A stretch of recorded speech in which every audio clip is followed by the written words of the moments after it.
The $300 monthly habit that builds quiet wealth. You know that feeling when you look at your bank account at the end of the month and wonder where everything went? Like you worked hard, you got paid, you didn't buy anything crazy, and yet there's just not much left. Maybe a couple $100 sitting there waiting to get absorbed by next month's rent or groceries, or that subscription you forgot to cancel 6 months ago. And here's the thing that gets me. You scroll through Instagram or LinkedIn and see people your age, people with similar jobs, posting about their investment portfolios or their financial freedom journey or buying their first property. And you think, how? How are they doing that when I'm out here just trying to make it to payday without stress? My name is Adam, and I spend way too much time thinking about money, personal finance, and why some people seem to quietly accumulate wealth while others, equally smart, equally hardworking, feel like they're running on a financial treadmill that never stops. And honestly, the more I've dug into this, the more I've realized that the difference isn't usually about how much you make. It's about this one specific habit that most wealthy people have figured out. And it's so simple that it almost sounds boring when you first hear it. But here's what I want you to understand by the end of this. This habit isn't just about money. It's about creating a version of your future that actually feels different from your present. It's about building what I call quiet wealth, the kind that doesn't scream for attention, but fundamentally changes your relationship with stress, choices, and freedom. So, what is this habit? And why does $300 a month matter so much? Let's talk about it. Okay, so most of us have heard the advice, right? Pay yourself first, save before you spend, build an emergency fund.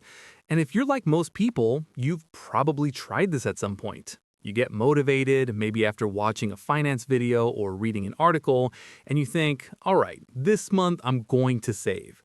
And maybe you do. Maybe you manage to scrape together $200 or $300 by the end of the month from whatever's left over. But here's what happens next, and be honest with yourself here. Life happens. Your car needs new tires, your friend's getting married and you need to travel for the wedding. Your laptop starts making that weird clicking sound that means it's probably going to die soon. And that $300, gone, back to zero. The problem isn't that you're bad with money. The problem is that you're trying to save from what's left over. And modern life is specifically designed to make sure there's never anything left over. Think about it. Companies have entire departments dedicated to making sure you spend money. Subscription services that auto-renew. Buy now, pay later options that make $500 purchases feel like $25. Targeted ads that know exactly what you've been thinking about buying. You're not competing against your own willpower. You're competing against billion-dollar algorithms designed by psychologists to separate you from your money. So the $300 monthly habit isn't about willpower at all. It's about automation. It's about making the decision once and then removing yourself from the equation entirely. Here's what I mean. The set it and forget it approach that actually works. Let's say you get paid on the first of every month. On the second, or honestly, even on the first if you can set it up, $300 automatically moves from your checking account to a separate savings or investment account. You don't think about it. You don't decide whether you feel like saving this month. It just happens. And I know what you might be thinking. Adam, I can barely cover my expenses as it is. Where am I supposed to find an extra $300? Fair question. And look, if $300 genuinely isn't realistic right now, start with $100 or $50. The specific number matters less than the habit itself. But here's the interesting thing I've noticed, and this is going to sound weird until you experience it yourself. When that money disappears before you even see it, your brain adjusts. You know how when you get a raise, somehow your expenses tend to rise to match it? That's called lifestyle inflation, and it happens because we're psychologically wired to spend what we see as available. But the reverse is also true. When you automate savings first, your brain starts treating your available money as whatever's left after that transfer. You adapt. You find ways to make it work. I'm not saying it's always comfortable, especially in the first few months, but most people are genuinely shocked by how quickly they stop noticing that $300 is gone. Why $300 is actually a magic number. So why do I keep coming back to this specific amount? Let's do some math, and I promise this won't get boring. $300 a month is $3,600 a year. Now, if you just stuck that in a savings account earning basically nothing, in 10 years you'd have $36,000. That's not bad, right? That's the down payment on a house in many places. That's quit your job and take 3 months to figure out your next move money. That's real. But here's where it gets interesting. If you put that $300 into a low-cost index fund, basically a collection of stocks that tracks the overall market, historically you'd average somewhere around 7 to 10% annual returns over the long term. Let's be conservative and say 7%. In 10 years, with compound interest, that $3,600 a year turns into about $52,000. In 20 years, around $156,000. In 30 years, about $367,000. And you know what's wild? You only actually contributed $108,000 of your own money over those 30 years. The rest, the other $259,000, that's compound interest doing its thing while you sleep, while you work, while you live your life. That's quiet wealth. It's not flashy. Nobody's going to make a viral TikTok about index funds. But it's real, it's powerful, and it's actually accessible to normal people. The psychology of future you. Here's something I think about a lot. We're really bad at caring about our future selves. Like, intellectually, you know that you'll be older someday. You know you'll retire eventually, or at least you'll want the option to retire. But emotionally, future you feels like a different person, a stranger, basically. And we don't tend to make sacrifices for strangers. There's actually research on this. Scientists have done brain scans and found that when people think about their future selves, the brain regions that light up are the same ones that activate when thinking about other people, not when thinking about yourself. So when you choose to spend money today instead of saving it, you're not being irresponsible. You're being human. Your brain is literally treating future you like someone else's problem. The $300 monthly habit hacks this psychological quirk. By automating it, you remove the daily decision. You're not constantly choosing between present you and future you. You already chose, once, and now the system just runs. And here's what I found in my own life and in talking to other people who do this. Over time, something shifts. When you start seeing that account balance grow, when you watch it hit $5,000, then $10,000, then $20,000, future you starts to feel more real, more concrete, and that actually makes it easier to keep going. The quiet confidence that comes with a financial cushion. I want to talk about something that doesn't get discussed enough in personal finance content, the psychological weight of having no buffer. When you're living paycheck to paycheck, and listen, I've been there, so I'm not judging, everything feels urgent and precarious. A surprise $800 expense isn't just annoying, it's potentially catastrophic. It might mean choosing between paying rent on time or fixing your car. It might mean putting something on a credit card and hoping you can pay it off before the interest kills you. And that stress, it's not just unpleasant, it affects your decision-making, your health, your relationships, your ability to take smart risks in your career. But when you've got $15,000 sitting in an account, money that you've quietly built up over a few years with this $300 habit, everything changes. Not in some dramatic, obvious way, but in this deep, fundamental way. You sleep better. You negotiate harder for raises because you're not terrified of losing your job. You can say no to things that don't serve you. You can handle emergencies without panic. This is what I mean by quiet wealth. It's not about showing off. It's about building a foundation that makes your actual life calmer and more full of genuine choices. The compound effect beyond money. Here's something kind of beautiful that I didn't expect when I started really thinking about this habit. The principles behind it apply to basically everything else in life. Small, consistent actions, automation, removing decision fatigue, trusting the process even when results feel slow. You know what else works that way? Exercise, learning a language, building a skill, maintaining relationships.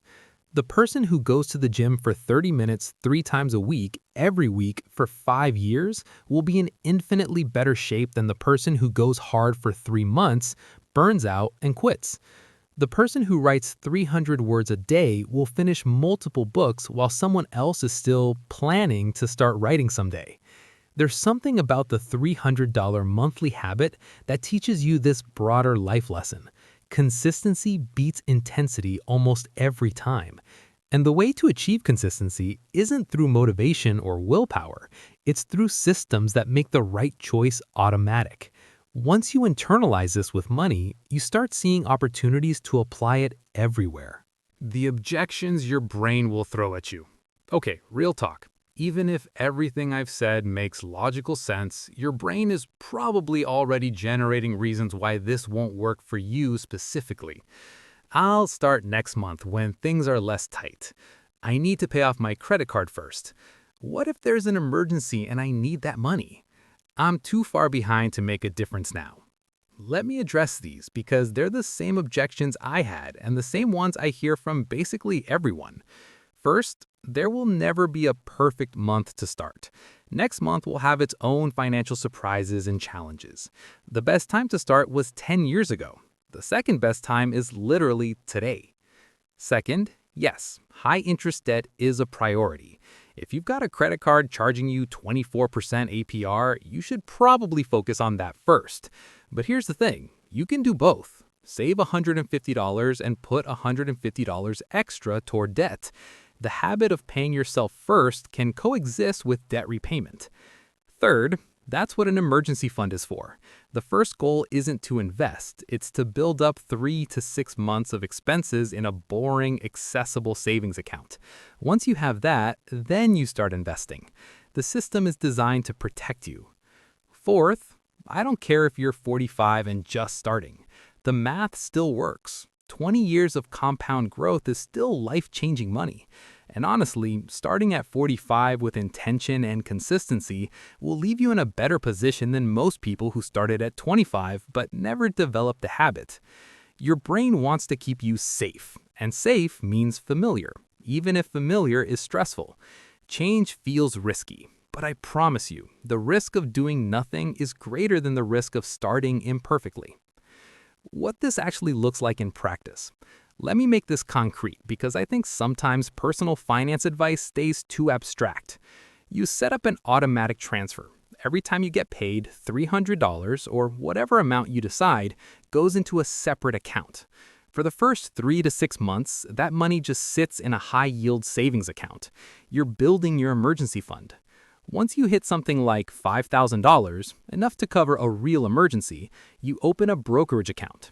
Vanguard, Fidelity, Schwab, whatever. You set up another automatic investment into a total stock market index fund or an S&P 500 index fund. Now every month, $300 goes in, buys shares, and you forget about it. You don't check it obsessively. You don't panic when the market drops.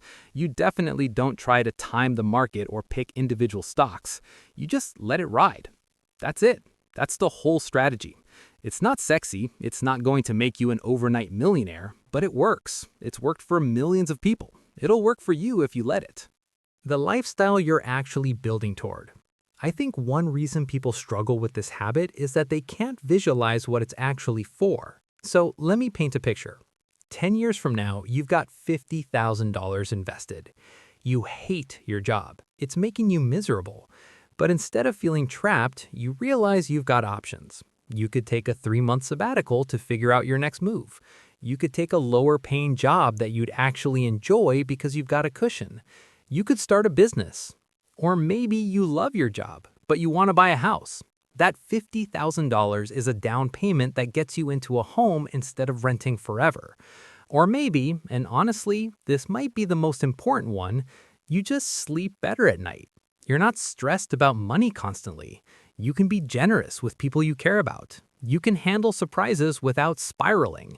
That's what you're building toward. Not some fantasy life where you're on a yacht, just a calmer, more stable version of your actual life. The freedom to say no. Here's maybe the most underrated benefit of quiet wealth. It gives you the power to say no. No to jobs that drain your soul. No to relationships that don't serve you. No to living in a place you hate just because it's slightly cheaper. No to whatever you want to say no to. Most people don't realize how much of their lives is shaped by financial fear. They stay in situations, jobs, relationships, cities, not because they want to, but because they don't feel like they have the financial runway to make a change. The $300 monthly habit is about building that runway, slowly, quietly, until one day you wake up and realize you actually have choices. And that, more than any dollar amount, is what wealth actually means. Look, I know this isn't the most exciting financial advice you've ever heard. There's no secret strategy, no crypto hack, no one weird trick. It's just $300 a month, automated, invested, and left alone to grow. But here's what I've learned. The boring stuff is what actually works. The flashy stuff, day trading, speculative investments, get-rich-quick schemes, that's what keeps people stuck in the same place, hoping for a miracle. Quiet wealth is built with patience, consistency, and systems that remove your own psychology from the equation. You don't need to be smarter than everyone else. You don't need to understand complex financial instruments. You just need to start, automate it, and let time do the heavy lifting. And if you're sitting there thinking, I wish I'd started this 10 years ago, I get it, but that's not useful. What's useful is starting now so that 10 years from now, you're not having that same thought again. Your future self is depending on the decisions you make today. And the beautiful thing, you don't have to make that decision every day. You just have to make it once, set up the system, and let it run. So here's what I want you to do. Don't just watch this video and move on. Actually do something. Open that brokerage account, set up the automatic transfer. Start with $100 if $300 feels impossible. Start with $50. Just start. Because the difference between people who build wealth and people who don't isn't intelligence or luck or even income. It's action. It's the quiet, unglamorous decision to automate $300 a month and trust the process. That's it. That's the whole secret. Now, go build your quiet wealth.